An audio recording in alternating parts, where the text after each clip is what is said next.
L'évolution des médias sera au cœur du nouveau numéro de notre podcast Track Limit by Minerva Oil, le podcast d'Endurance Info. Avec Thibaut Villemont et Laurent Mercier, nous allons un petit peu revenir sur l'évolution de notre métier, vous donner un petit peu les coulisses, puisqu'on parle beaucoup de ce qui se passe en piste, mais il nous avait paru intéressant de voir un petit peu également l'évolution de la situation hors de la piste, de notre côté en tant que journaliste. Pour faire un petit peu le point avec comment cela se passait au début d'Endurance Info, voire même avant, et voir un petit peu l'évolution depuis toutes ces années, puisqu'on vous rappelle qu'Endurance Info fête ses 20 ans cette année. L'évolution des médias au menu de ce nouveau numéro de notre podcast Track Limit by Minerva Oil, le podcast d'Endurance Info. C'est parti. Thibaut et Laurent, bonjour. Donc un sujet un petit peu à part, un numéro de notre podcast un petit peu à part cette semaine, puisque nous n'allons pas revenir sur une course qui s'est disputée en piste, mais bien sur les coulisses plus généralement des meetings et du métier. Aujourd'hui, un média doit composer avec certaines caractéristiques qu'il n'y avait pas lorsque, Laurent, tu as lancé Endurance Info en 2006, et des caractéristiques en 2006 qui n'étaient également pas présentes bien avant pour les médias, on va dire, traditionnels de la presse papier, si on remonte à 30, voire 40 ou 50 ans. Laurent, je vais commencer par toi, puisque tu étais aux commandes et à l'une des chevilles ouvrières du lancement d'Endurance Info. On va commencer, Laurent, par en fait un petit peu l'ancien temps, on va l'appeler entre gros guillemets comme ça.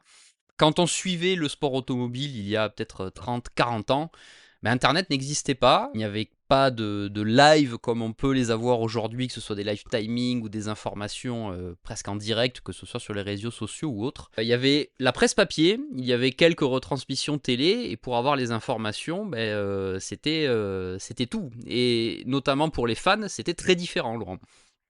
Salut les gars, c'est très différent. Maintenant, tu parles des 20 ans d'Endurance Info. On reste quand même au 21e siècle. Hein. On va pas nous faire remonter dans les années 60, 70, une époque qu'on n'a pas vécue. Mais enfin, je pense que tout le monde est d'accord. C'est sûr avant le développement d'Internet, même à la fin du XXe siècle, c'était assez compliqué. Il fallait que t'attendes un magazine. T'avais pas beaucoup de courses à part la F1 à la télé, et c'était une diffusion assez, on va dire, assez restreinte. Si tu faisais pas l'effort d'aller sur le circuit ou l'effort d'aller acheter ton magazine une semaine ou le mois suivant, t'avais pas spécialement d'infos. Donc ça, l'arrivée d'Internet a forcément bouleversé des choses au début des années 2000. Et même si tu remontes par rapport à la création d'Endurance Info, donc en 2006, même là où en 20 ans de temps, ça a beaucoup évolué. C'est aussi peut-être ce qui fait qu'on fait un podcast, parce que c'est toujours intéressant de faire partager un petit peu les coulisses et l'évolution de la façon de travailler, l'évolution du métier. Mais c'est sûr qu'il y a 20 ans, il fallait encore composer avec du bas débit, que dès que les photographes arrivaient en salle de presse, évidemment, comme c'était des fichiers qui étaient assez lourds, ils plombaient le réseau Internet. Il n'y avait pas de Wi-Fi, donc fallait passer par un câble, fallait que tout le monde ait un câble, tout le monde n'avait pas de câble. Donc j'avoue qu'en 20 ans de temps, c'était assez rock'n'roll. Il n'y avait pas les smartphones aussi. Donc, tu avais quand même une communication qui était un peu plus rapide, mais c'était pas forcément une communication comme on l'entend en ce moment, qui était instantanée. Il fallait quand même du temps pour envoyer un article, parce qu'il fallait quand même pas mal de temps. Tous les circuits n'étaient pas logés à la même enseigne. Il y a des circuits qui étaient plus ou moins bien équipés au début des années 2000 pour pouvoir envoyer des articles. Et c'était la même chose le soir à l'hôtel, où il n'y avait pas d'internet, où il fallait aller. Je me souviens même, notamment en Italie à Monza, où on prenait la voiture, où on roulait quasiment à l'arrêt, on s'arrêtait quasiment devant toutes les maisons, voir si on pouvait choper une connexion Internet. Et ça, c'était à l'époque, au début du Wi-Fi en plus. Hein. Si on pouvait choper un réseau qui était ouvert, ou alors il fallait passer devant un restaurant. Enfin, c'était des trucs. J'ai l'impression de parler comme s'il y a 50 ans, mais il y a que 20 ans. Et avant même, Laurent, avant d'être dans la profession, dans la profession médiatique, en tant que fan aussi, les interactions avec les équipes, les interactions avec les pilotes étaient totalement différentes de ce qu'on peut avoir aujourd'hui. Disons que les pilotes et les équipes pouvaient moins partager leur quotidien. Autant maintenant, tu as accès à tout en temps réel, ce qui fait que ça permet aux fans de suivre les pilotes de F1, les pilotes d'endurance. Enfin, ça concerne un petit peu tous les sports. C'est sûr qu'avant, c'était pas le cas. Au début, ça arrivait assez fréquemment, ou si tu voulais faire des interviews, notamment avec les pilotes qui habitent à l'autre bout du monde, ou t'envoyais tes questions par email, parce que c'était quasiment le seul moyen de correspondre assez facilement. C'était moins facile de téléphoner. Et donc, t'envoyais tes questions et t'avais des réponses qui étaient enfin, moi, je me souviens des réponses qui étaient super détaillées. C'était un autre temps. Donc, tout ça a changé et t'as maintenant une interaction qui est beaucoup plus présente. Et Laurent et Thibaut, donc là on va revenir peut-être sur une période qu'on connaît un petit peu plus, c'est ce passage et cette arrivée d'Internet qui a bouleversé le monde de l'information globale, pas forcément que le sport auto en lui-même, mais l'information et le mode de diffusion de l'information a drastiquement changé à partir des années 2000, puisque c'est là où il y a eu la démocratisation des connexions Internet standardisées, on va dire, que ce soit avec la DSL puis la fibre. Le mobile également est arrivé un petit peu après, mais évidemment a bouleversé également à son niveau les usages. On est d'accord que Thibaut connaît le monde de la presse papier.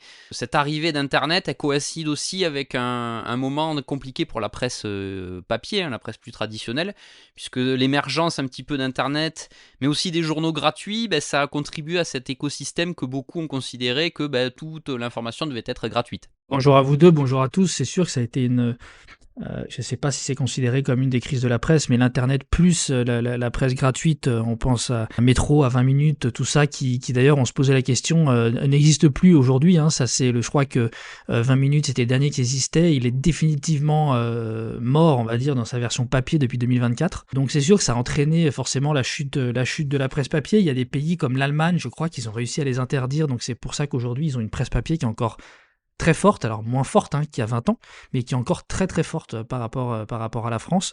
Donc ça, c'est un fait qui est assez intéressant à noter. Après, je suis pas du genre à toujours vouloir dire c'était mieux avant, parce que moi je me souviens, je suis beaucoup plus jeune que Laurent, ça se compte en décennies, mais blague à part, non, quand je pense à la presse papier, je peux pas m'empêcher d'avoir une petite nostalgie.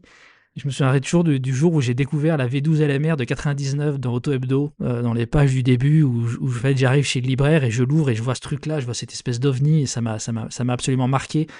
Juste avant, j'avais eu la McLaren F1 GTR, la Longtail en 97, et j'avais trouvé ça, c'est sûr que ça avait quand même un charme. Moi, la première chose que je faisais le mercredi matin, c'est que je me ruais dans les kiosques. C'était un rendez-vous, Thibaut, comme il y a eu aussi un peu, peut-être aujourd'hui un peu moins, mais à la télé, pour alors ceux qui suivaient le foot, il y avait Téléfoot, il y avait Automoto à l'époque avec les retransmissions des rallyes. Il y avait Automoto, il y avait tout le sport, il y avait Stade 2, et en fait c'était la seule, il y avait Sport 6, je crois, le dimanche soir. Et en fait, c'était la seule occasion qu'on avait pour voir les buts du week-end et tout ça.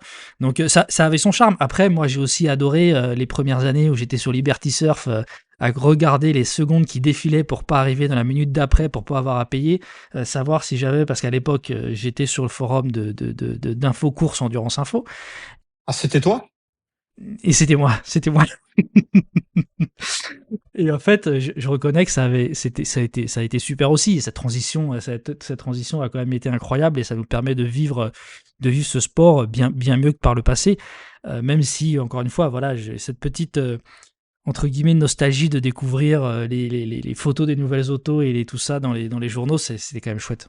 Tu parlais du magazine que tu allais chercher tous les mercredis. Moi, j'ai fait partie des gens avant la création d'Endurance Info. Tu avais un magazine quand tu aimais l'endurance qui s'appelait Le Mans Racing, qui était d'ailleurs édité par Guy Fargeant, avec qui on collabore maintenant, notamment pour le guide des 24 heures du Mans et sur d'autres sujets. Moi, par exemple, plutôt que de t'abonner ou tu le recevais chez toi, j'ai toujours fait partie, un peu comme toi, des gens qui allaient chez le kiosquier du coin. Enfin, moi, c'était même pas du coin, parce que Le Mans Racing, à cette époque-là, n'était pas diffusé dans tous les kiosques ou dans tous les supermarchés ou dans toutes les librairies. Et je me tapais 45 km aller, 45 km retour pour aller le chercher. Je téléphonais avant pour savoir s'il était arrivé. Alors, il suffisait de s'abonner, mais je trouve que s'abonner, et puis à cette époque-là, le carburant était moins cher, donc tu pouvais te permettre d'aller le chercher à 45 km. Je trouve que t'avais quand même un certain charme, et même toujours, je trouve que t'as toujours un certain charme à aller chercher ton magazine papier, plutôt que de le commander, qu'il arrive tout simplement dans ta boîte aux lettres. Sans les forums, Thibaut, tu parlais des forums et tout, et je pense que sans les forums, Endurance Info n'existerait pas aujourd'hui. Parce que tous ceux qui ont discuté autour et à la création d'Endurance Info, bon, je suis pas tout seul, il y avait Claude, il y avait Laurent, il y a Julie, il y avait Julie, il y avait Anto, tous ces gens-là, on s'est tous connus via les forums. Donc c'était un peu l'avant, on va dire, réseau social. Et sans ça, je pense pas qu'on se serait rencontrés, je pense pas qu'on l'aurait créé. Donc c'est sûr que je dis pas, comme tu disais, je dis pas que c'était mieux avant, je dis juste que c'était différent. Parce que l'époque était différente, donc chaque époque est différente et celle-ci l'était. Là, je regardais par curiosité, en 20 ans, il y a eu moins 80% de marchands de journaux classiques, boutiques, kiosques à Paris. Alors, ce qui est assez paradoxal par rapport au nombre de titres, alors je parle pas de sport auto, hein, mais de titres liés à l'automobile, liés à la moto. Alors maintenant, il y a beaucoup de hors-série, hein, les hors-série sur les voitures des années 70, années 80, les Peugeot, les Renault, les Alpine. Donc ça, je pense que ça se vend La bien. presse, le Youngtimer aussi, etc. Laurence, Ouais, on les a vus ouais. fleurir depuis quelques temps. Et pour en revenir un petit peu plus sur l'aspect du professionnel, médiatique, Thibaut et Laurent, Internet, ça a forcément multiplié les canaux de diffusion de l'information comme on vient de l'évoquer. La télévision a commencé également avec de nouvelles possibilités technologiques à diffuser de plus en plus de courses en direct. Les équipes en ont profité également, Laurent, pour multiplier les diffusions d'informations. Avant, il y avait les traditionnels communiqués de presse, on va dire papier. Et aujourd'hui, et à cette époque-là, pardon, on pouvait commencer à recevoir des informations en direct des équipes et surtout dans un laps de temps beaucoup plus court. Ce qui a modifié forcément l'arrivée de l'information, que ce soit pour les fans et également pour que ce soit le milieu plus professionnel.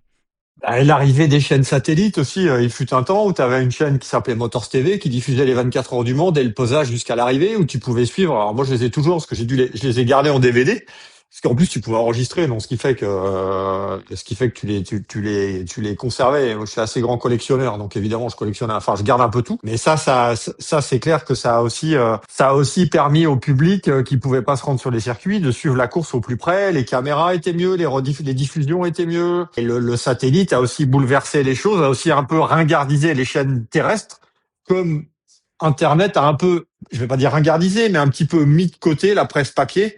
Parce que avec Internet, après, tu pouvais avoir accès à l'info quasiment en temps réel. T'étais plus obligé d'attendre le week-end d'après ou la semaine d'après pour aller chercher ton magazine papier. Tout ça, ça a évolué et ça a rendu la diffusion de l'information beaucoup plus vite. Et encore plus vite maintenant à l'époque où on est. Et avec cette vision des médias traditionnels qui ont également vu cette arrivée d'Internet de façon un petit peu particulière, certains l'ont pris le virage assez vite, d'autres étaient peut-être plus réticents, ça a été aussi un peu le choc de deux cultures dans un sens. Et on va y venir, c'est ce qui arrive aussi un peu plus aujourd'hui. Ouais, j'ai l'impression que c'est un petit peu le même choc qu'on a aujourd'hui avec site internet et réseaux sociaux. Moi, et toi, pareil, Pierre, on a un certain temps travaillé pour la presse papier.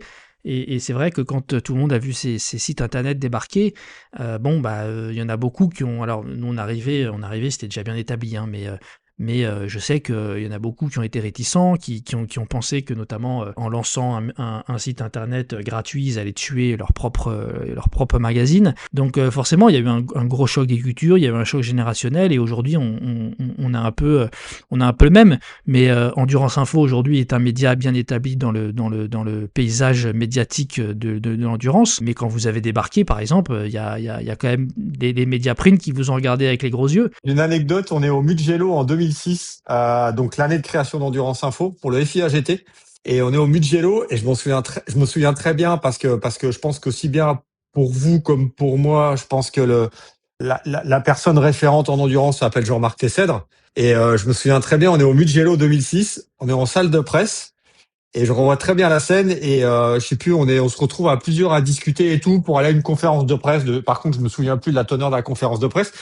Et Jean-Marc, qui travaillait évidemment pour la presse papier, qui n'avait pas encore de site internet à cette époque-là. Et je me souviens très bien, donc on échangeait, on était plusieurs. Et je me souviens parce qu'il y avait Manu Collard qui était avec nous. Et on discute.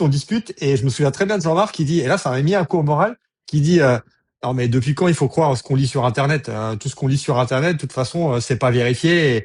Et j'appelle pas ça de la presse. Et là tu te dis, bon, ok, donc le mec qui fait référence en endurance, déjà tu viens de prendre un tacle. Mais c'était les débuts, c'était l'année de création d'Endurance Info. J'avoue que cette conversation-là au Mugello en salle de presse, ça m'avait un peu calmé et tu peux pas répondre parce qu'en plus à cette époque-là, t'as pas d'argument parce que nous c'était la première année. Je me souviens au début, Avant, il y avait Infocourse, mais au début, quand tu faisais 50 clics par jour, putain, c'était l'Amérique, t'étais champion du monde. Donc quand t'as entre guillemets le pape de l'endurance qui te dit non mais toi t'es qu'un clampin, retourne en France. Bon, tu te dis ok. Alors évidemment les choses ont nettement évolué, mais c'est vrai qu'au début on était un peu vus comme je vais pas dire les pestiférés, mais on n'était pas beaucoup à faire de la presse internet. Je veux dire, avant, enfin, Endurance Info n'est pas le site d'internet sur l'endurance le plus ancien, parce que tu as Daily Sports Car qui a été créé avant, mais je pense qu'on est le deuxième. Et à cette époque-là, tu avais Daily Sports Car, t'avais quasiment que des sites français, à part Daily Sports Car, tu avais Virage.net. Qui ont tous disparu, si je dis pas de Ouais, qui bêtises ont tous après. disparu, c'est sûr. Et il y a que nous qui sommes restés avec Daily Sports Car. Après, Sports Car 365 avec John, qui travaillait pour Speed avant, donc c'est beaucoup plus récent. Il y a eu différents médias, mais c'est sûr que les autres ont disparu parce que tous autant qu'on était, il y a quand même un truc qu'il faut savoir, et je pense que ça aussi c'est quelque chose qui nous faisait pas forcément bien voir, c'est à cette époque-là, on avait tous un métier à côté, ce qui n'était pas le cas de quelqu'un comme Jean-Marc, qui était un journaliste, je veux dire, ancré, assis, tu vois, et bien positionné sur le secteur. Tous les médias internet des différents pays, tout le monde avait un métier en parallèle, tu vois, et pour Daily Sports Car, c'était la même chose. C'était le début total d'Internet. T'as l'impression de découvrir un nouveau monde. Et en plus, il a fallu se faire une place parmi les promoteurs. C'est ce que j'allais te dire, Laurent. Est-ce qu'il y a eu une sorte un peu de période où ça se jaugeait un peu? Non, parce que à cette époque-là, en plus, le truc, c'est qu'en salle de presse, il n'y avait pas énormément de monde parce que tu avais que la presse papier. Ils n'étaient pas nombreux non plus en termes de presse papier. Donc, tu as des promoteurs, les promoteurs, aussi bien Le Mans Endurance Series, alors même si c'est arrivé un petit peu ouais, à cette époque-là, ou le FIAGT, ouais, franchement, ils ont ouvert les portes. Enfin, nous, ils nous ont ouvert les portes. On n'avait pas de problème pour se faire accréditer. Là-dessus, il y avait aucun souci. Maintenant, ce qui était totalement différent, c'est que même à cette époque-là, quand tu étais accrédité pour journaliste, comme journaliste, tu avais même accès en bord de piste, tu avais accès à la voie des stands et tu pouvais prendre des photos alors que t'étais pas. Enfin, moi, j'étais pas du tout photographe et pourtant, j'ai pris plein de photos en bord de piste qui sont toutes ratées d'ailleurs. Mais tout le monde avait accès partout. Tu avais un pass, tu avais une chasuble avec le pass. Alors qu'aujourd'hui, c'est différent. Et là, personne te demandait d'assurance, t'allais où tu voulais. Enfin, c'était un peu l'anarchie. Et ça, là-dessus, je comprends pourquoi tous les promoteurs ont un peu restreint, parce que sinon, c'était la porte ouverte à tout. Après, moi, cette réticence, je peux la comprendre, hein, parce que, en fait, Internet a commencé à démocratiser, n'est pas le terme, mais en fait, à donner accès au journalisme à tout le monde. Et c'est encore plus vrai, on y viendra certainement après avec les réseaux sociaux. Là où aujourd'hui, bon, bah voilà, quand tu parlais des Jean-Marc Tessèdre et tous ces gens-là, les Michael Cotton, bon, bah enfin, c'est sûr qu'ils en ont fait un métier toute leur vie et c'est sûr que ça fait bizarre de voir arriver ça. Ça fait bizarre et je pense que dans leur fort intérieur, ils doivent se dire c'est eux qui vont nous tuer, quoi. Ah oui, parce que t'étais obligé d'attendre, outre le magazine, t'étais obligé d'attendre l'annuel de fin de saison pour savoir ce qui s'était passé sur toute la saison et t'allais lire, comme tu dis, les Jean-Marc Tessèdre, les Michael Cotton, les John Brooks. Et peut-être que c'est un petit peu la même chose quand les appareils photo numériques sont arrivés et ont un peu mis de côté ceux qui avaient un appareil argentique. Là, on va encore plus loin. Puis alors là, quand tu parlais tout à l'heure, ça me fait rire des histoires de connexion Internet. La photo, je peux te dire que ça a été peut-être encore plus révolutionné que la presse. Entre les coursiers, les laborantins et tout, c'était pas la même chose. Et donc, messieurs, la troisième grande période pour les médias, c'est celle que l'on vit actuellement, qui est déjà bien lancée. C'est aussi cet avènement des réseaux sociaux, donc qui sont venus, alors, dans un premier temps, compléter les sites internet traditionnels. Et aujourd'hui, on a quand même plusieurs comptes de réseaux sociaux qui donc ne fonctionnent que via ce canal de diffusion.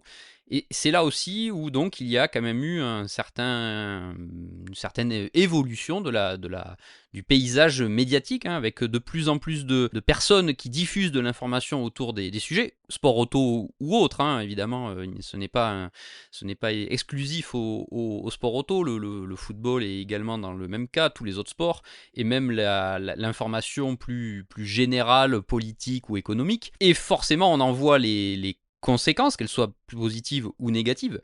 Il y a par exemple des communications d'équipe qui désormais ne passent, Laurent et Thibaut, vous serez d'accord, quasiment plus que par les réseaux sociaux. On a parfois de moins en moins de communiqués venant des équipes. Les promoteurs font forcément de plus en plus de visibilité via ces réseaux sociaux. Les plateformes se multiplient. On a eu Facebook au tout début, on a eu Twitter aujourd'hui, X, Instagram est arrivé, TikTok est arrivé. YouTube a également pris une ampleur exponentielle au fil des années. Donc il y a ça aussi qui a commencé à un petit peu diluer toutes les possibilités de diffusion de l'information avec ses points positifs et ses points négatifs. J'ai encore une anecdote, hein, désolé, je vais un peu remonter dans le temps. C'est sûr que les réseaux sociaux, le premier réseau social, on va dire, c'était quand même Facebook. Ouais, fin des années 2000, un peu avant 2010. Et moi, je me souviens, quand la page Endurance Info a été créée donc là, c'était par Anto. Un soir, il m'appelle, il me dit, ouais, on va créer une page Facebook et tout. Je dis, mais c'est quoi l'idée, en fait? C'était quoi le concept de Facebook? Même moi, j'étais pas sur Facebook avec un compte perso. Et tu regardes quand on a créé la page, donc c'était aussi pour diffuser des infos et tout, mais c'était aussi pour suivre les autres. Et au début, quand tu suivais les gens sur Facebook, moi, celui qui m'avait halluciné, c'était Anthony Kumpen, qui est quand même quelqu'un, tu vois, qui allait à cette époque-là roulant FI AGT sur une Corvette et qui avait la coiffure un peu à l'Iroquois, enfin, qui était assez fun. Et je me souviens, on crée une page Facebook, donc on part de zéro, et t'allais voir sur le compte d'Anthony Kumpen. Et à cette époque-là, c'était encore assez, on va dire, restreint. Putain, le mec avait déjà 2000 amis. Et au début, quand on a créé cette page, on dit, putain, mais comment tu peux avoir 2000 amis sur un réseau social qui vient juste de commencer? Et à cette époque-là, c'était moins, il y avait encore beaucoup de forums et c'était moins la critique ouverte où maintenant, tu as beaucoup de gens qui servent des réseaux sociaux pour critiquer. Et là, c'était du style, tu mettais un message, bouge pas, je vais aux toilettes, je reviens. Enfin, j'exagère un peu, mais c'est un peu ça au final. Tu mettais un peu ce que tu faisais. Attends, je vais fermer la porte. Ouais, bon, on s'en fout que tu vas fermer la porte. Donc tout ça, ça a évolué. Mais c'est vrai que ça a aidé aussi à s'infiltrer un petit peu dans la vie des équipes, dans la vie la vie des pilotes et tout. Et tout ça, ça s'est démocratisé après, comme tu l'as dit, avec Instagram, avec TikTok, où maintenant on a accès un petit peu à la vie privée des acteurs. Et en direct. Et de façon quasi instantanée. Ouais, et en direct, ouais, tout à fait. Avec évidemment ces possibilités démultipliées de visibilité. Et c'est aussi bien parce que Laurent et Thibaut, vous serez d'accord, ça a quand même aussi amené, pour pas mal de disciplines, aussi, ça amène un nouveau public. Et ça, on peut pas le nier. Ah bah c'est clair. C'est clair que ça amène ça amène un nouveau public et ça on peut pas critiquer la chose, hein. Après c'est toujours pareil, hein. Personne t'oblige à regarder les réseaux sociaux, personne t'oblige à suivre telle personne. Donc si tu veux pas suivre, si ça t'intéresse pas, bah tu suis pas. Donc après c'est sûr que tout ça a évolué parce que c'est les pilotes qui ont commencé à créer leur propre page et leur propre, on va dire, environnement, et des pilotes, ça a aussi après décliné sur les équipes. Et maintenant, bah, je vais pas dire que toute l'information, tu l'as en avant-première sur les réseaux sociaux, mais si tu suis pas les réseaux sociaux et si tu scrolles pas à longueur de journée, bah, tu passes à côté de certaines infos parce que tu as même des championnats qui, avant d'envoyer un communiqué de presse, diffusent par exemple les listes des engagés sur Instagram. Ouais, non, mais après moi, j'ai déjà, excuse-moi, je te coupe, moi, j'ai déjà des gens, hein, dans le paddock, et notamment des pilotes, qui m'ont dit, Thibaut, est-ce qu'il faut que j'envoie des communiqués? Bah, aujourd'hui, la question, moi, je suis pas persuadé que ce soit le truc le plus utile. Je pense qu'à contrario, je pense que vous êtes tous d'accord pour dire que les réseaux sociaux, tu peux pas t'en passer. C'est sûr que ça a pas mal changé la donne, et ça a pas mal, même pour nous, hein. Moi, à la base, je suis pas un grand aficionado des réseaux sociaux, mais c'est ce que je dis à tout le monde. Pour le boulot, on peut pas s'en passer, hein. Par contre, qu'est-ce que c'est énergivore? Ah bah, c'est devenu un vrai métier. C'est vrai que n'importe quel média digne de ce nom aujourd'hui, en fait, se doit presque d'avoir un community manager qui fait ça à 100%. Après, c'est un autre métier. Je veux dire, c'est en plus, bon, et je vous parle même pas de tout ce qui est comprendre les algorithmes des différents réseaux sociaux, mais c'est un autre métier. Alors, comme tu dis, ça a eu c'est bien parce que ça a amené un nouveau public, plus jeune, vers un sport automobile qui était quand même vieillissant au niveau du public, hein. C'était assez, moi je peux vous dire que quand on voyait les études effectuées pour la presse, quand on voyait l'âge moyen des lecteurs, on s'est dit, ça va pas survivre longtemps, hein. Donc c'est un autre mode de consommation. En revanche, autant je trouve que les sites internet ont remplacé la presse papier. Autant aujourd'hui, les réseaux sociaux n'ont pas encore remplacé, à mes yeux, les sites internet, et j'essaie de voir plus ça comme quelque chose de complémentaire. Reste aussi à savoir si un média, comment est-ce qu'un média doit se servir des réseaux sociaux? Alors après, pas pour lire l'info, ok, mais pour la diffuser. T'as des médias qui sont pas forcément qui balancent pas forcément toutes leurs infos sur les réseaux sociaux. Donc après, c'est une histoire de consommation. Comme tu dis, comment on fait? Quel est l'algorithme? C'est la course au clic. En plus, tu peux en acheter. Donc au final, c'est quoi le truc? C'est celui qui aura la plus grosse. Le problème des réseaux sociaux, ou l'une des peut-être limites actuelles, c'est que vous serez d'accord, ça a démultiplié donc les possibilités de canaux d'information. Le tri et la vérification est devenu donc encore plus essentiel. Et une fois par contre que votre information que vous avez en exclusivité ou avant les autres, vous la publiez, elle ne vous appartient encore moins qu'avant. Encore moins qu'avant, puisque avant il y avait effectivement ce délai de la publication papier. Aujourd'hui, l'information elle est publiée, c'est terminé. Ouais, c'est terminé. Et moi, enfin, pas me frustre, mais ce que je trouve vraiment déplorable, c'est alors qu'elle t'appartienne plus, bah ça, quand t'as cliqué sur envoyer, ça me paraît normal. Par contre, que d'autres s'approprient l'information qui a juste été pompée sans la citer, que tu reprennes l'information en la citant, moi ça me dérange pas. Tous les médias le font, les télés le font, les radios le font. Ça c'est pas, enfin moi ça me dérange pas. Maintenant que tu pompes le truc, l'info, et que tu publies pas la source originale, ouais, ça je trouve ça un peu moyen. Et ça on le voit de plus en plus, et on sait très bien ceux qui le font régulièrement, et ça je trouve ça un petit peu dommage, parce que citer un petit peu le nom de tes collègues, ça va pas te faire mourir, hein. Moi, tu trouves ça un petit peu dommage. Moi, je trouve que c'est un manque de respect qui est absolument colossal. C'est qu'aujourd'hui, en fait, déjà, on a habitué aux gens au tout gratuit. Aujourd'hui, ce qui est hallucinant, c'est comme tu dis, c'est on a l'impression que plus rien n'appartient à son auteur. Et on parle de nous quand on sort une info, encore là, il y a quelques jours, quand on a parlé de l'histoire Alex Lynn McLaren Cadillac.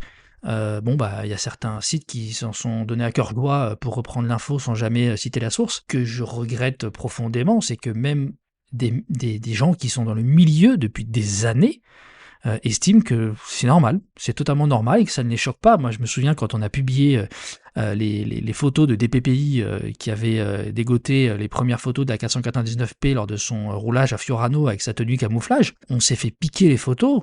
Et j'avais juste dit sur les réseaux sociaux à un journaliste qui est là depuis des années et des années, au moins cite le photographe, au moins cite l'agence de photos.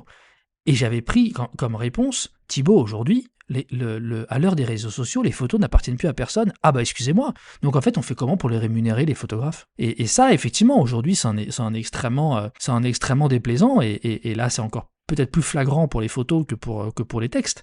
Mais c'est dommage. Mais ça rejoint un petit peu honnêtement, ça rejoint l'impression qu'il y a énormément d'animosité entre certains médias. C'est que des jalousies, c'est que des... et donc, voilà, nous, une fois, tu avais fait un post, Laurent, que j'avais trouvé très intéressant je crois, sur X, où tu avais dit on va remettre l'église au centre du village et telle info a été sortie par machin, telle info a été sortie par machin. Tellement, en fait, les gens, ils piquent à tout va, sans scrupule, et c'est excessivement... honnêtement, c'est vraiment énervant, quoi. Nous, il y a tout un travail d'investigation derrière pour avoir des informations, et derrière, le gars, il reprend ton info en 2 secondes. Je vais redonner une autre anecdote, désolé. Bon là, ça remonte il y a quand même, il y a plus de 10 ans, donc je pense qu'il y a prescription. Et ça, Anto était encore là, et on l'avait fait comme ça. À un moment, on en avait tellement marre que les médias reprennent justement comme ça les infos, parce que c'est pas d'aujourd'hui que les médias ou les autres reprennent les infos avec le développement des sites internet. On avait créé une fausse info en accord avec un constructeur qu'on avait diffusé, mais en accord avec on avait fait un espèce de communiqué qu'on avait repris et tout, et l'info était bidon. Et ça nous a permis de voir et de justement pas de taper sur les doigts, mais de dire, mais elle vient d'où l'info? Et donc, quand les gens te disent, ah, mais l'info, on l'avait nous aussi, ben, comment ça, tu l'avais, l'info? L'info, elle est pas vraie parce que c'était un truc qui était bidonné. Tu vois? Donc, à un moment, j'en rejoins aussi Thibaut, je trouve je sais pas s'il y a une certaine animosité, je sais pas si on doit parler de compétition, je suis pas persuadé. Il y a bien forcément quelque chose qui fait que que l'info, elle est pompée, comme tu disais. Je pense que c'est pire pour les photographes parce que même s'il y a un copyright sur la photo, les gens squeezent le copyright, publient la photo et terminé. Et basta cosy. Et les réseaux sociaux, Thibaut et Laurent, ont également poussé les marques vers ce nouveau canal de communication avec différentes possibilités pour elles, effectivement, soit de créer en interne ou de faire appel à des comptes spécialisés dans un domaine pour promouvoir, que ce soit une partie championnat, que ce soit pour promouvoir un produit, une marque ou je ne sais quelle autre possibilité. Et ça va être également une autre partie de notre propos. C'est que cette consommation de l'information ou de la communication des marques et des promoteurs passe aujourd'hui par les réseaux sociaux plus que par les médias traditionnels. Avec, là aussi, certaines limites qu'on peut y apporter. L'exemple, il est flagrant. Quand on a commencé, on vendait de la pub, des espaces de pub, sur le site. On en vendait régulièrement pour plusieurs dizaines de milliers d'euros. On vendait entre guillemets, assez facilement de l'affichage publicitaire sur le site, ce qui n'est plus vrai aujourd'hui. Et il est vrai qu'en 2006, quand Endurance Info a été créé, si on s'était lancé dès le début avec un site payant, je pense qu'on n'aurait pas gagné un bal.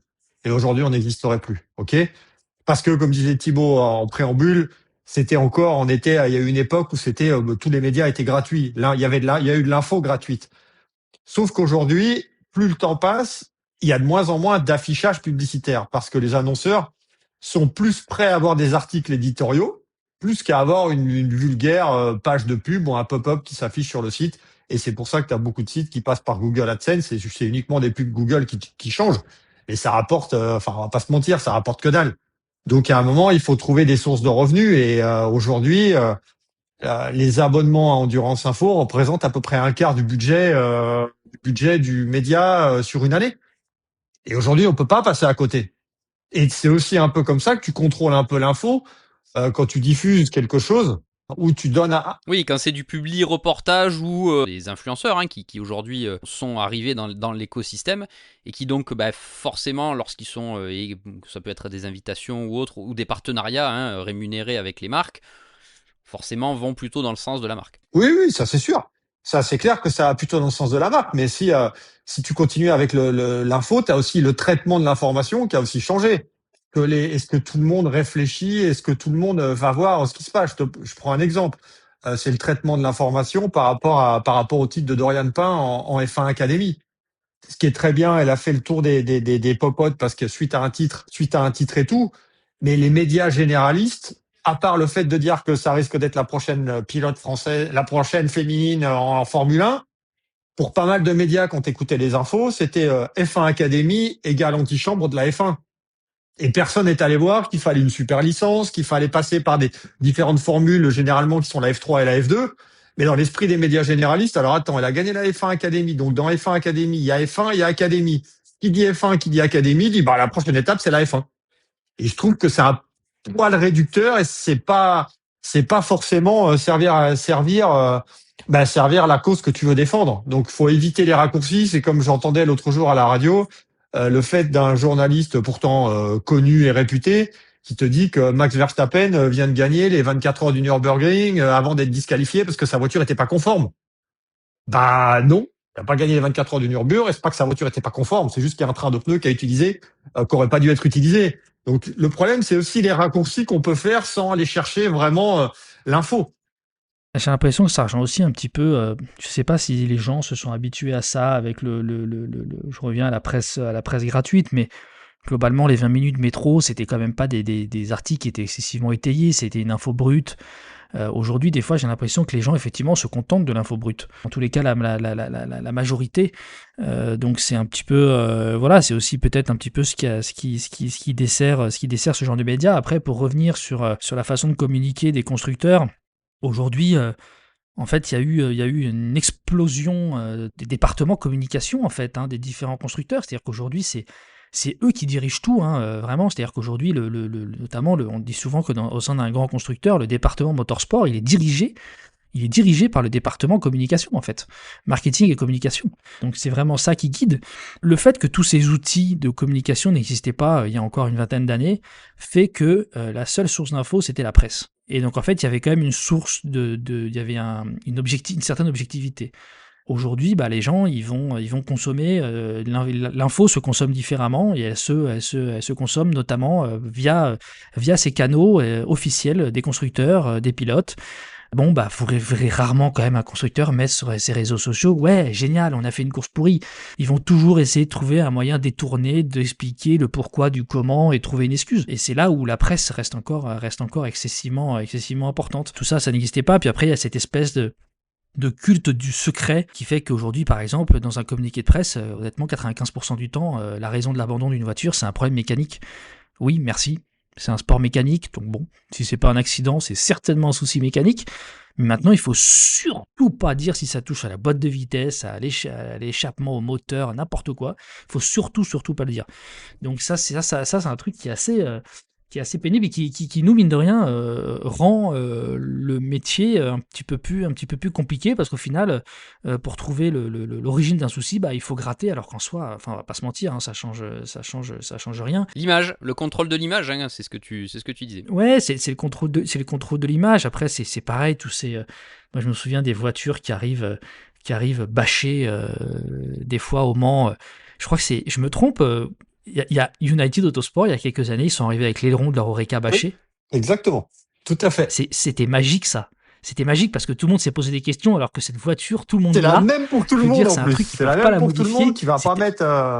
Et le truc, voilà, va pas mettre un aileron. Le truc est à mourir de rire. Et j'ai trouvé ça absolument fantastique. Après, bon voilà, là on dérive un peu. Hein. C'est comme quand on dit qu'il y a certaines choses sur les hypercars qui sont vérifiées, qui ne peuvent pas être vérifiées en centre-ville, mais qui sont vérifiées sous welcome, à l'abri des regards indiscrets, alors que les mêmes voitures sont en IMSA à Daytona et qu'il n'y a même pas de mur entre les différents stands. Donc ça veut dire que le mécano Porsche, il tend le bras droit, il touche la BM. Donc ça c'est assez drôle. Mais bon, là, on s'égare un peu parce qu'on quitte le monde, le monde qui nous concerne aujourd'hui, à savoir la presse. Mais voilà, c'est vrai que l'information se consomme différemment via d'autres canaux et maintenant notamment des canaux officiels qui n'existaient pas du tout auparavant. Et pour aller chercher l'info, Thibaut et Laurent, l'écosystème, les coulisses ont aussi un petit peu changé. Laurent, voir aujourd'hui un pilote en one-to-one, sans passer justement par ces canaux officiels d'attachés de presse, parfois ça devient compliqué. Alors, oui et non, ça devient compliqué. Ça devient compliqué quand t'as surtout affaire à des pilotes officiels et quand les constructeurs sont impliqués directement dans les programmes. C'est forcément plus compliqué en WEC, en hypercar, parce que tu as des constructeurs derrière, que en GT World Challenge, où tu as plus affaire à des équipes privées, même s'il peut y avoir un soutien d'un constructeur. Je veux dire, si tu vas aller voir Maro Engel en GT World Challenge, même s'il est pilote Mercedes, t'as aucun souci, ou Jules Gounon, peu importe. Par contre, tu vas aller voir un pilote officiel. Enfin, moi, je me souviendrai très bien d'une interview d'un pilote LMP2 en WEC, où la conversation a été enregistrée, où le pilote est obligé de dire à l'attaché de presse, non, mais tu fais quoi là? On s'en fout que tu vas enregistrer, on parle de P2. Enfin, tu vois, donc c'est devenu un peu too much. Bon, moi après c'est pas ce que j'aime et c'est pas ma politique d'être toujours enregistré, d'être toujours scruté, d'aller à telle heure à tel endroit pour voir un tel et tout. Je veux dire, Pierre, t'es bien placé pour le savoir parce qu'on était ensemble. On a pu voir Lance Stroll pendant une demi-heure au Paul Ricard sur le bord de l'allée du paddock, sans vitre, sans mec de la sécurité. Sans attachés de presse d'Aston Martin qui était à 50 mètres plus loin et on a pu poser toutes les questions qu'on a voulu. Je pense que ça, Lance Stroll, il a dû dire putain, mais c'est sympa votre truc là, parce que moi je peux pas faire ça. Voilà, c'est le contexte qui change. Ben ouais, le contexte change. T'as affaire, on a pu le voir pendant 30 minutes. Si tu te débrouilles bien en GT World Challenge, tu peux aussi arriver à avoir un Valentino Rossi parce que c'est un petit peu plus light et il y a moins de contrôle quand même des constructeurs. Maintenant, le truc un peu lisse, point presse et tout le monde où tout le monde met son dictaphone devant la personne.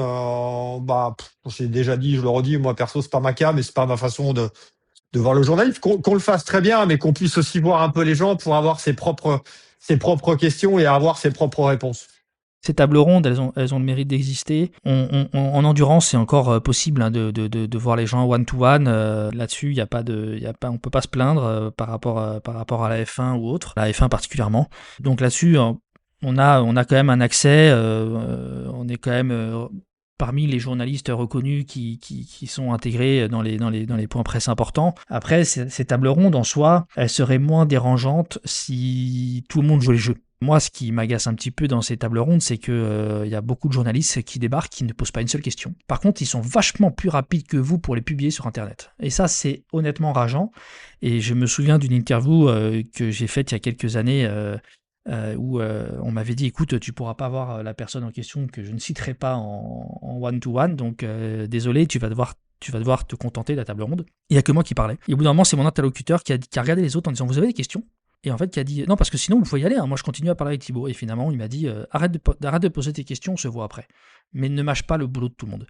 Et des fois, ça c'est un petit peu frustrant. Moi, j'ai quand même eu, j'ai quand même assisté à un truc absolument incroyable. Il y a 3 ans, j'étais à Bahreïn pour la finale du WEC. J'ai été convié à une visioconférence avec quelqu'un qui était dans le paddock, tout comme moi. Derrière, j'ai posé des questions et en plus, le son a été envoyé à des journalistes qui n'ont même pas assisté à la visioconférence. Donc en fait, il y a un moment, c'est un petit peu frustrant. Ouais, ça, c'est la limite du format aussi, où il suffit que tu sois le deuxième à vouloir poser ta question ou le troisième et que malheureusement la question est posée, bah forcément, t'as plus forcément de questions à poser aussi. Tu vois, il y a ce format qui ne facilite pas les choses également, quoi. Ça, c'est certain. Après, ce format de table ronde, là où il est frustrant, c'est qu'en fait, au final, on a tous le même contenu. Parce que de toute façon, tu utilises même les réponses des questions que tu n'as pas posées. Donc c'est sûr qu'on a tous, à la fin, on a tous le même contenu, on a tous la même interview, et ça peut être, ça peut être frustrant. Ça, c'est certain. Je vais prendre un exemple tout bête. Hein. Moi, quand j'étais à Imola, là, je suis arrivé, il y avait à Imola, là, je suis arrivé au point presse alpine. J'ai vu les 6 pilotes et Philippe Sino et Nicolas Lapierre assis devant des tables avec les gens comme si c'était une conférence de presse. J'ai fermé la porte, je suis parti. Clairement. Là, j'ai fait non. Pour moi, ça n'a aucun intérêt. Parce que tu sais, si c'est pour écouter. tu sais très bien, je te coupe, mais parce que tu sais très bien que t'auras pas ce qui t'intéresse.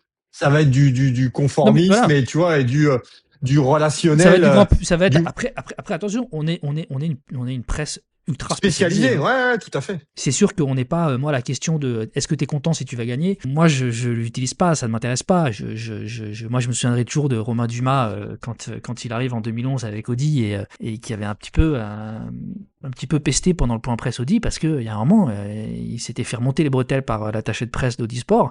Il avait dit j'en peux plus. Les gens me posent toujours la même question, c'est est-ce que tu es content d'avoir gagné ? Il y a un moment, je vais répondre bah non, j'aurais préféré perdre.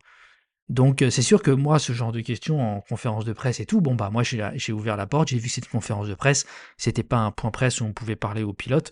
Je suis parti, je me suis dit ça s'adresse pas à moi. Je pense que les constructeurs ont aussi peur que les pilotes parlent trop, que les pilotes donnent trop de choses, alors qu'au final. D'où le Q&A, le Q&A, voilà. Le fameux Q&A. Voilà. Explique ce que c'est le Q&A. Non, je vais m'énerver sinon. Mais si, mais faut oui, c'est la réalité de la situation. Aujourd'hui, les responsables de communication ont des interviews toutes faites et des réponses toutes faites qu'ils donnent aux pilotes si la question leur est posée. Alors qu'ils soient briefés sur certains sujets, je peux le comprendre, mais moi je me suis déjà retrouvé en interview d'un pilote où j'ai posé une question qui devait même pas être très... Enfin, c'était pas un sujet forcément épineux, où le pilote m'a quand même répondu « Zut, j'ai oublié mon Q&A ». Et alors moi, je lui ai répondu en rigolant, ah mais moi ça me va très très bien, ça me va très bien parce que ton Q&A, j'en ai rien à faire. Ta réponse policée de communicant, je n'en veux pas. Mais ça c'est quelque chose, je pense honnêtement, même si les gens ont toujours été briefés, je peux pas croire que dans les belles années de la F1 entre Prost et Senna, il y a des moments, on leur ait pas dit, ça il faut pas que tu dises. Et d'ailleurs, petit aparté, une chose très intéressante et qui moi, d'un point de vue journalistique, excusez-moi, m'a plu, 12 heures de Séverine cette année. Je pense que le service communication de Porsche, après coup, ils se sont dit On aurait peut-être dû briefer les pilotes avant la conférence de presse, non? Parce qu'il y en a qui s'en sont donnés à cœur joie sur les ordres d'équipe non respectés. Alors moi, j'ai trouvé ça super parce que c'était nature. Et bravo à Kevin Estre de l'avoir ouverte pendant la conférence de presse et d'avoir dit ce qu'il pensait. Moi, je trouve ça très très bien parce que je trouve qu'on manque de personnes franches et honnêtes et qui disent un peu ce qu'ils pensent. Il y en a qui critiquent Max De Verstappen. spontanéité. Merci Pierre, exactement. Mais moi, je trouve qu'un Max Verstappen, il y a des gens qui le détestent en F1. Mais bon Dieu, qu'il a fait du bien à la F1. Il est spontané. Lui, vous pouvez lui donner un Q&A. Hein. Je pense que le Q&A, la première chose qu'il fait, c'est le mettre à la poubelle. Il l'a même pas lu. Hein.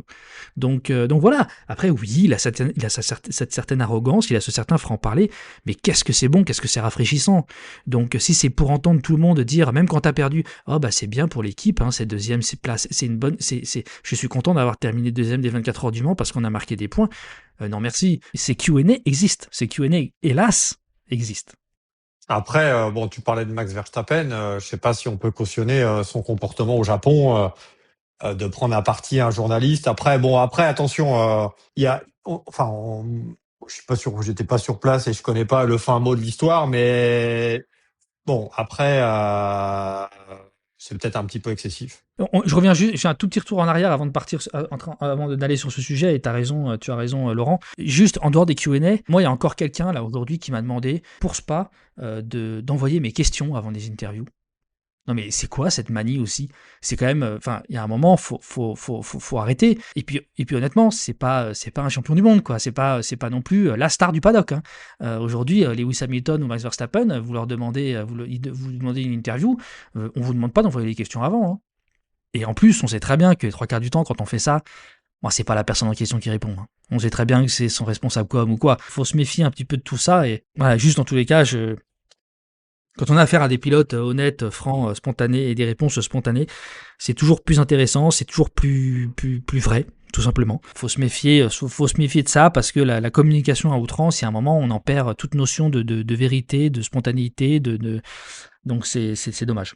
Thibaut et Laurent, il y a également dans toute cette nouvelle donne au niveau de la médiatique, hein, de la diffusion de l'information, il y a une question qu'on voulait soulever, c'est est-ce qu'il est plus difficile aujourd'hui de dire ce qui ne va pas? On sait qu'on vient de parler du contrôle de l'information, enfin de la volonté des entités hein, d'avoir la maîtrise de ce qui est dit sur leur, ou que ce soit un championnat ou une marque, et que évidemment cela fait partie du jeu. Mais est-ce que dire quand ça va pas, c'est aujourd'hui devenu plus difficile qu'il y a 5 ou 10 ans? Je pense pas que ce soit plus difficile. Je pense que c'est plus courant. Si Anto écoute ce podcast, je pense qu'il a encore en tête un souvenir d'il y a, ça devait être, 2000, ça doit faire au tout début d'Endurance Info, avec l'interview d'un pilote qui critiquait un peu un autre pilote, ou du moins un patron d'équipe, et que l'autre avait demandé un droit de réponse, et après on avait un droit de réponse du droit de réponse, puis après un droit de réponse du droit de réponse, mais du droit de réponse, et ça n'en finissait plus. Et avec un peu de recul, ça peut prêter à sourire, mais il y a toujours eu des difficultés à dire ce qui va pas. Sauf qu'aujourd'hui, maintenant, moi, je trouve que c'est plus courant de se faire taper sur les doigts pour quelque chose qui a été dit et quelque chose qui est vrai, parce que quand tu diffuses une info, on n'a jamais de problème avec les pilotes, on n'a pas spécialement de problème avec les équipes privées, mais c'est quand tu claques un peu l'information justement du constructeur par exemple, parce que tu peux, selon eux, tu plantes un peu le plan de com, parce que tu diffuses une info qui, je voudrais pas dire qu'on est au-dessus de tout soupçon, mais je pense pas qu'on diffuse souvent des informations qui sont erronées ou qui sont fausses. Maintenant, il est quand même assez fréquent de se faire réprimander par un constructeur, qui n'est pas content parce que ça a été dit, un promoteur qui n'est pas content parce que ça a été dit ou ça n'a pas été dit comme il fallait. Donc oui, ça c'est quelque chose qui est de plus en plus qui est de plus en plus courant, et comme en plus maintenant j'espère quand même qu'on a atteint certaines légitimités, forcément Endurance Info étant un média quand même très lu dans le monde de l'endurance, forcément ça tique. Si tu avais 50 clics et que personne te connaissait, je pense que ce serait pas la même chose. Mais par contre, oui, ça c'est quelque chose quand même qui revient fréquemment. Maintenant, c'est quoi le rôle d'un média? C'est quoi? C'est d'attendre les communiqués de presse, ou c'est d'essayer d'aller chercher l'info, de la vérifier, et une fois que tu es sûr de ton coup, de la publier, sinon t'as pas vraiment de valeur ajoutée par rapport à si tu fais ça du simple copier-coller de communiqué de presse. Donc ça, c'est frustrant, c'est un peu usant, mais c'est la rançon du succès peut-être. Donc il faut faire avec, mais j'avoue que c'est un peu c'est un peu dommage. Et comme je le disais tout à l'heure, on fait que du sport auto. Il faut juste des fois, parfois comprendre les contraintes de chacun.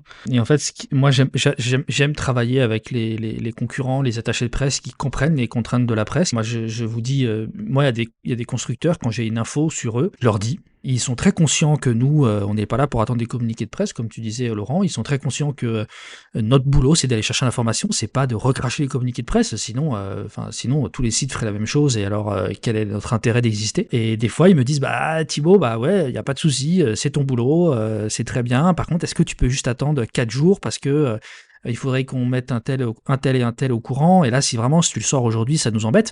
Et moi, ça m'est arrivé plein de fois de le faire avec plein de constructeurs et j'essaye de le faire tout le temps parce que notre but, c'est de sortir l'information, mais c'est pas de mettre des gens dans l'embarras et dans une position bancale. Et voilà, ça m'est arrivé plein de fois où au final, après, au bout d'un moment, c'est les constructeurs qui me disent c'est bon, Thibaut, tu peux y aller, les intéressés sont au courant, tu peux balancer, tu peux publier l'info. Donc ça, j'aime bien. Le problème, c'est qu'on peut pas le faire avec tout le monde parce qu'après, leur stratégie de com, c'est leur stratégie de com. Mais comme tu dis, si on attend tous le communiqué de presse sous embargo à publier tous à la même heure, en fait, pourquoi tirer plus sur Endurance Info que sur des sports cars pour ne citer que. Après, il y a tout le travail d'analyse derrière. Il y a pas que de l'info. Il y a l'analyse, expliquer pourquoi McLaren a choisi tel pilote. Moi, je sais qu'il y a beaucoup de gens qui m'ont dit McLaren, pourquoi Michael Jensen? Mais je pense que vous comprenez pas. Michael Jensen, c'est pas une star internationale, mais je pense que vous comprenez pas le talent du mec. C'est aussi notre job de derrière de l'expliquer, le pourquoi Michael Jensen a été enrôlé par McLaren. Je pense que c'est agréable de travailler intelligemment avec certains. Après, il y a aussi des fois quand on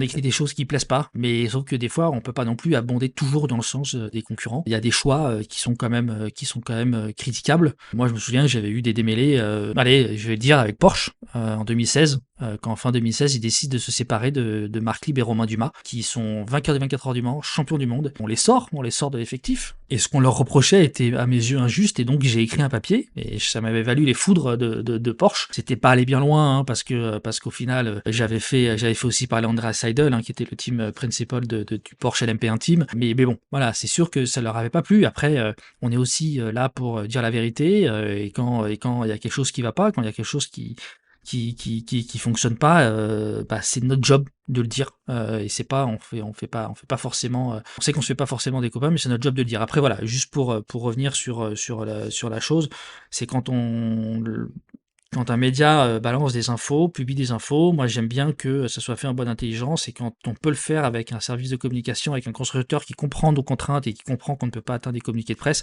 c'est assez agréable, et c'est beaucoup mieux de travailler comme ça. Maintenant, il y a déjà un constructeur, à qui j'ai fait ça, qui dit écoute, j'ai cette info, on m'a dit si tu la sors là, ça nous met dans l'embarras, et au final ils m'ont fait à l'envers, et ils ont balancé l'info alors que c'était pas le deal de départ. Donc tous n'ont pas la même vision. Ce qui est sûr, c'est qu'encore une fois, si tout le monde publie la même info au même moment, alors faisons un site sur l'endurance, et puis tous les autres, on les fait crever. Puis faut aussi, je pense, que tout le monde accepte aussi un peu que tout aille pas forcément d'une façon positive et dans le même sens. Comme tu l'as dit, il y a des choses qui sont pas forcément que nous on estime pas forcément bonnes, et que à un moment il faut aussi savoir dire, il faut aussi savoir dire ce qu'on pense. Du moment que ce soit suffisamment mesuré, tout peut pas être rose dans le sport. Et là on parle d'endurance, mais c'est la même chose dans tous les sports. C'est pas que en endurance, et encore nous, en endurance, on a l'avantage d'être un sport, on va dire, encore un petit peu plus confidentiel que peuvent l'être le foot, le rugby, le vélo, le tennis, où là, La F1. La F1, exactement, quand tu lis les commentaires, quand tu lis les choses, tu dis, mais si nous on fait ça, moi je prends toujours l'exemple, je suis pas passionné de foot, mais par contre je lis un magazine qui s'appelle Sur Foot, parce qu'il y a des histoires et tout. Bon, Pierre, je pense que t'es assez raccord avec moi sur le sujet. Quand tu lis les titres, quand tu regardes les couvertures, tu te dis, mais nous, on fait ça, mais je pense qu'on peut même plus rentrer dans la paddock. Enfin, tu vois, il y a des trucs, et j'ai l'impression que, alors, est-ce que c'est parce que le sport est plus est plus bankable et que finalement ça passe un peu à l'as parce qu'il y a beaucoup de retombées. Et c'est un magazine qui vend beaucoup d'exemplaires. Et ça passe et il y a pas de diffamation, il y a rien. Et là, quand t'oses dire un truc qui va pas dans le sens d'un constructeur ou d'un promoteur, bah, c'est un peu comme si c'était la fin, c'est un peu comme si c'était la fin du monde. Enfin, moi, je vais pas m'étendre sur le sujet, même si maintenant il y a un peu de prescription. Mais il y a eu une époque où on m'a quand même retiré des accréditations. Et encore pas par rapport à une info, uniquement pour ne pas avoir voulu divulguer le nom d'une source. Enfin, le truc était complètement lunaire. Ce qui est, je vous le rappelle totalement, un journaliste n'a pas le droit de divulguer sa source, et on n'a pas le droit de mettre la pression sur un journaliste pour avoir sa source, hein. C'est répréhensible. Et c'est peut-être la chose depuis 20 ans qui, moi, m'a le plus, je vais pas dire rendu malade, mais ouais, si, qui m'aurait fait, qui a failli me faire arrêter d'ailleurs. Et on parle pas de ça, et c'était pas il y a 10 ans. Donc ça, j'avais trouvé ça totalement injustifié. Et le fait qu'on appelle les gens autour de moi pour savoir s'ils étaient d'accord et tout avec moi ou pas, enfin moi j'avais trouvé ça totalement lunaire. Bon ok, maintenant ça s'est passé, mais on assiste quand même à des dérives. Autant à cette époque-là, c'était passé un peu sous le tapis, ce serait à refaire aujourd'hui. Je pense que ça passerait pas sous le tapis. Donc attention quand même à ne pas trop dériver. La presse est quand même suffisamment, je veux dire normalement indépendante. Donc il faut quand même qu'elle le reste. Je pense pas qu'Endurance Info puisse être comparé à un site qu'on appelle vulgairement putaclic. Je pense que si on voulait vraiment faire des titres qui font cliquer ou qui font vendre, allez, on va pas se mentir, je pense qu'on s'y prendrait différemment. Pour rebondir sur ces histoires d'infos, en tous les cas, ce qui est sûr, c'est qu'on n'est pas là non plus pour mettre les gens dans une position compliquée. Et c'est pour ça qu'il faut savoir le faire, intelligemment. Je vous dis une bêtise, quand on publie le fait que Alpine arrête l'endurance, arrête son programme Hypercar, la décision elle est actée. Elle est actée, donc le fait qu'on publie, ça n'a aucun impact. A contrario, je sais que des fois, ça peut mettre des pilotes dans une situation, on parle de contrat de pilote ou quoi, dans une situation très très compliquée, avec leur futur employeur ou leur actuel employeur, et ça, pour le coup, quand on sait que ça peut être compliqué, on ne joue pas sur ce terrain-là, parce qu'on n'est pas là pour ça. On n'est pas là pour ça, et des fois, il faut mieux savoir, tant pis, c'est une info qu'on n'aura pas, mais au moins, on est droit dans nos bottes, et... Et on l'a vu il y a pas longtemps encore. Exactement. On l'a vu il y a pas longtemps. Mais à un moment, est-ce qu'on dit tout ce qu'on sait ou tout ce qu'on apprend? La réponse est clairement non. Est-ce que ça mérite qu'on dise tout ce qu'on sait ou tout ce qu'on apprend? La réponse est non aussi, comme tu le dis très bien. Il y a des gens que ça peut embarrasser. Et il est vrai que dans la mesure du possible, on essaie quand même de peser le pour et le contre et de voir si ça met personne en porte-à-faux, parce qu'on n'est pas là non plus pour foutre la merde, même si on est là pour donner une information. Mais il est clair que par rapport à tout ce qu'on peut nous dire, par rapport à tout ce qu'on sait de vérifier, enfin, franchement, à un moment, on peut pas nous traiter de ce que je disais tout à l'heure, on peut pas nous traiter de site putaclic et même de révéler des secrets ou quoi, c'est pas le cas. Et une info, on en amène une autre, hein, de toute façon. Donc après, ok, celle-ci, tu l'as pas, mais t'en auras une autre. Et à un moment, comme tu le dis, je pense qu'on est suffisamment droit dans nos bottes et je pense qu'on n'a pas vraiment grand-chose à se reprocher par rapport à ce qu'on publie. Et il n'y a pas de raison que ça change. Et même si on rate une info, écoute, t'as raté l'info, même si tu le savais avant, ok, d'accord. Mais au moins, on est droit dans nos bottes et on a mis personne en porte-à-faux. Et est-ce que vous sentez, Thibaut et Laurent, qu'il y a il y a un esprit de groupe dans la salle de presse? Ou c'est quelque chose qui est révolu? Ou qui n'a jamais existé, je ne sais pas. Si, il a existé. Moi, si je me fie par rapport au début de l'aventure, il y avait une vraie, je pense qu'on peut dire une vraie camaraderie parce que si tu avais une info, si tu avais accès à quelque chose que l'autre n'avait pas parce qu'il n'avait pas le temps ou parce qu'il avait quelque chose à faire, on a souvent échangé, pas forcément des infos, mais échanger du contenu. Ouais, ouais, ça c'est quelque chose qui s'est fait, au tout début, qui pour moi se fait plus parce que justement personne. Alors je continue à le faire, hein. Je continue à le faire avec certains confrères de confiance. Par contre, le meilleur exemple, Lolo, Pierre et moi, par rapport à toi, quand nous on était chez Auto Hebdo, Ouais, c'est vrai. ça nous a pas empêché d'avoir une relation amicale et de se donner des coups de main quand c'était nécessaire. Ouais, une relation saine, mais il fut un temps. Alors après, on a souvent tendance à dire que le Covid a changé les choses, mais il y a aussi ça qui a un peu changé parce que avant 2020, généralement, c'est vrai qu'il y avait souvent, tu sais, t'allais manger ensemble, tu sortais, tu te regroupais, t'allais boire un verre. Et c'est sûr que depuis 2020, je trouve que ça, c'est un peu perdu. C'est un peu perdu. Donc après, moi, je fais moins de wake aussi, on va dire overseas. Donc, tu vois, il y a moins ce côté. Je me souviens des déplacements qu'on a fait à l'autre bout du monde. Enfin, Thibaut, t'es bien placé pour le savoir, parce qu'on était ensemble quand on est allé en Argentine, à San Luis. Enfin, je veux dire, c'était un peu une. Même si on était plusieurs journalistes de médias différents, c'était, enfin, on va pas se mentir, c'était une colonie de vacances, le truc. Le truc était Non, puis on partageait, on on partageait partageait les tout. voitures de Ouais, loc. ouais, ouais. Ouais, c'était la même chose, souviens-toi, quand on a fait le Brésil en WEC, quand on a fait la Chine, quand on a fait le Japon, tous ces déplacements-là qui sont quand même très très loin, il y avait une certaine proximité parce qu'on était généralement au même hôtel, on dînait au même endroit, on racontait des conneries. Ouais, et puis ça soude en fait. Et ça soude, ouais, tout à fait, ça soude. Qu'au-delà du côté journaliste, il y a une amitié. Tu vois, il y a une amitié qui s'est créée parce qu'en plus on a la même façon de voir les choses, la même façon de traiter l'info. Maintenant, c'est sûr que les salles de presse ne sont plus les salles de presse d'il y a 15 ans. Alors après, on peut aller plus loin. Moi, je pense que je vais pas dire que je me suis frité avec tout le monde parce que la salle de presse était pleine, mais du style 24 heures de Dubaï, pas plus tard que cette année, janvier dernier, ou une semaine avant, où tu reçois un mail du promoteur qui te dit ouais, il faut dire si vous avez besoin d'une salle de presse, une place en salle de presse, parce que la salle de presse sera pleine et il y aura pas de place pour tout le monde. Et là, tu réfléchis, tu dis alors attends. On parle des 24 heures de Dubaï, donc il y a quand même loin de l'Europe, qui est pas une course, on va dire, où il y a beaucoup de constructeurs, donc où il y a beaucoup d'attachés de presse, beaucoup de vidéastes et tout.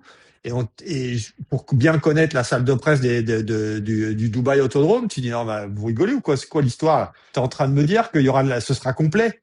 Finalement, tu arrives en salle de presse et c'est complet. La salle de presse des 24 heures de Dubaï, elle était pleine. Sauf qu'elle était pas pleine de journalistes, comme on l'entend. Pas pleine de journalistes, pas pleine de photographes. Je veux dire, à côté de moi, j'avais quelqu'un à qui j'ai été obligé de me prendre la tête 3 fois, qui avait pas d'ordinateur, et tout ce que la nana elle faisait, c'était mettre de la musique à fond, de choisir la musique sur ses réels.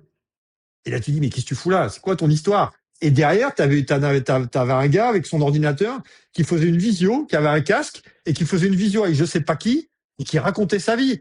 Non, mais les mecs, on parle de journalistes. T'es en salle de presse, c'est pour travailler. T'as besoin de te concentrer. T'as besoin d'écrire. Donc, une salle de presse, c'est fait pour des médias. Côté une carte de presse ou que t'aies pas de carte de presse, c'est pas le problème.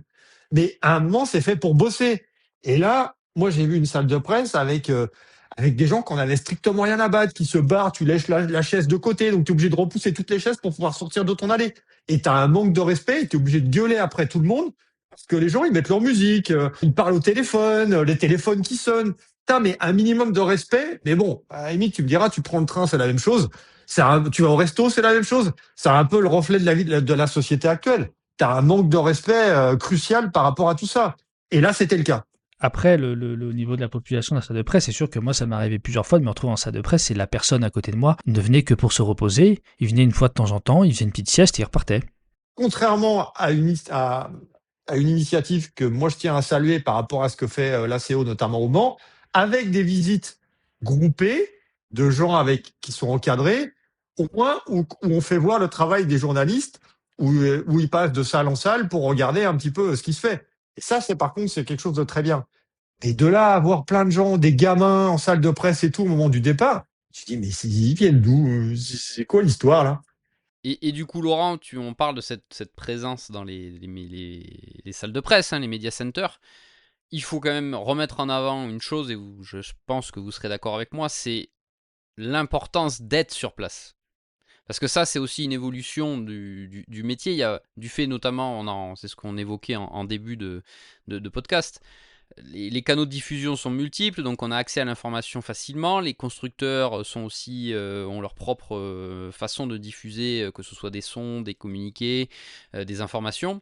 On ne va pas sur toutes les courses évidemment, mais les grands championnats qui sont le WEC, le GT World Challenge, on les suit quasiment à 100% sur place. Thibaut et Laurent, vous serez d'accord avec moi que ça c'est essentiel. C'est essentiel d'être sur place pour amener plus que justement l'information de base, quoi.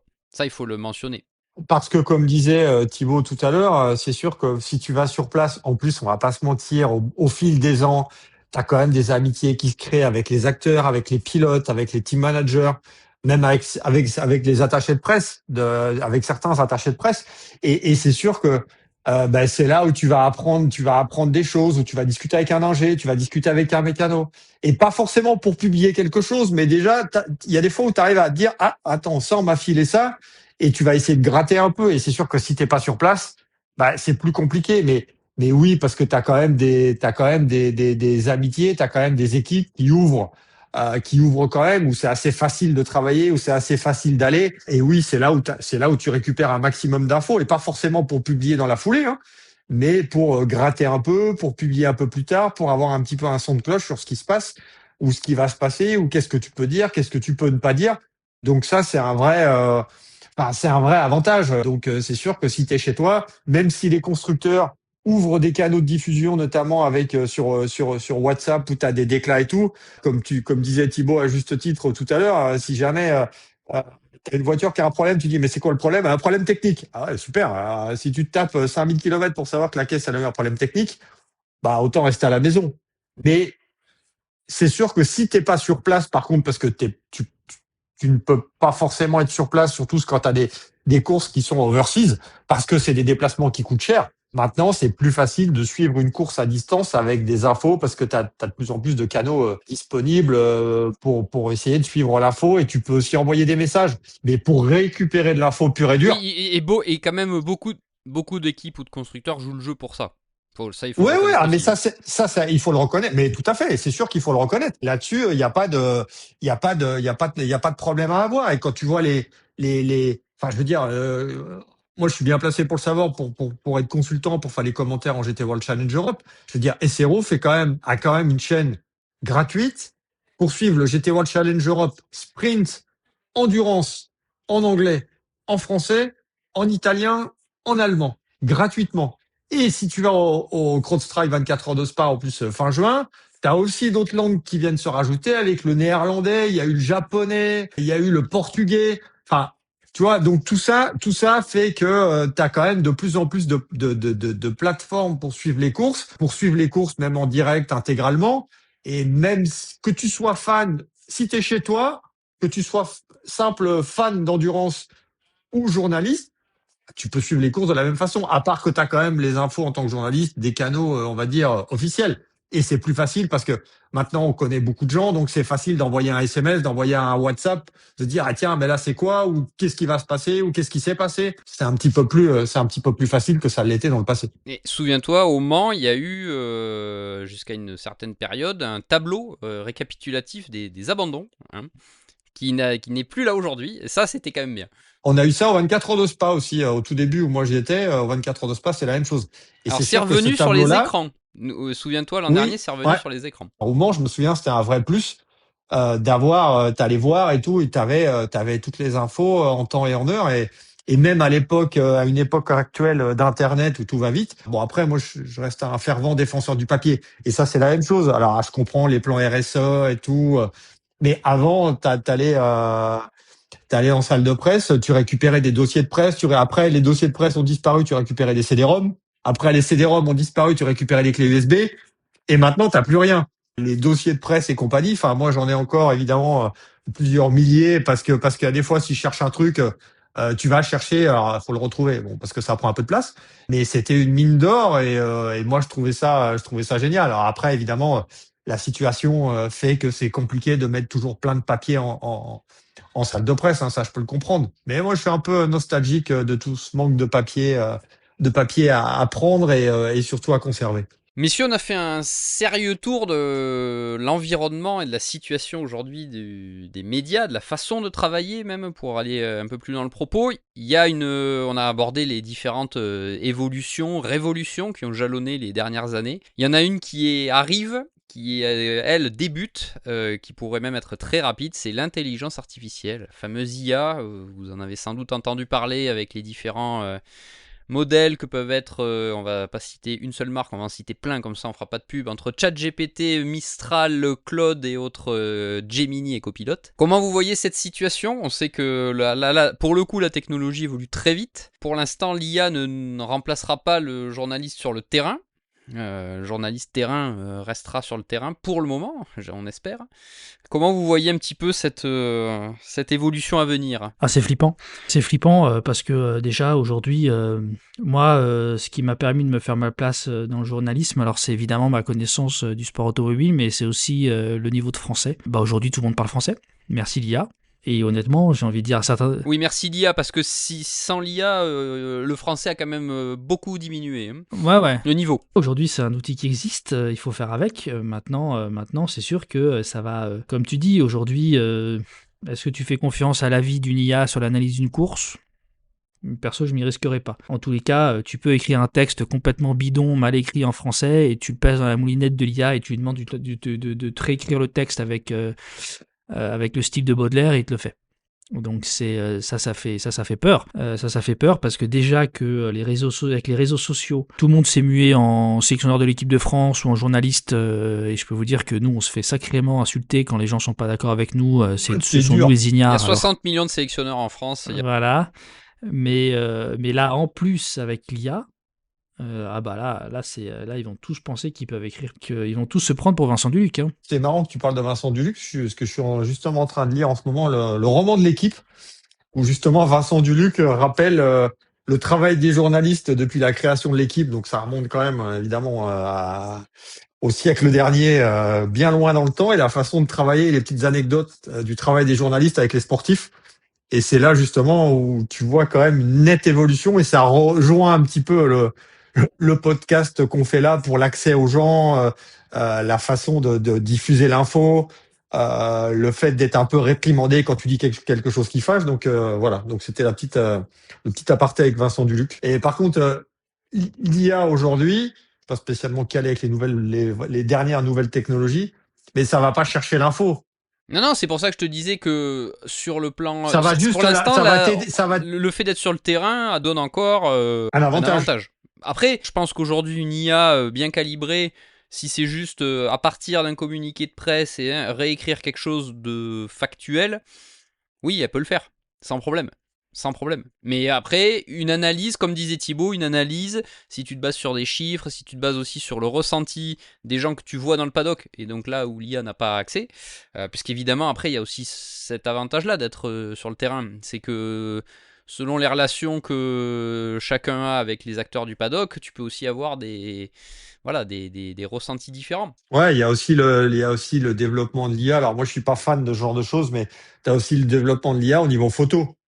Bon, après, les visuels, les choses comme ça. Bon, après, je suis certainement plus à la page, mais j'ai encore un peu de mal avec l'IA par rapport aux photos. Mais bon, de toute façon, est-ce qu'on pourra passer outre, hein, est-ce qu'on pourra passer à côté, pardon, à un moment? Il y a des outils aujourd'hui, notamment de transcription de son, parce que ça, c'était quand même quelque chose de très chronophage.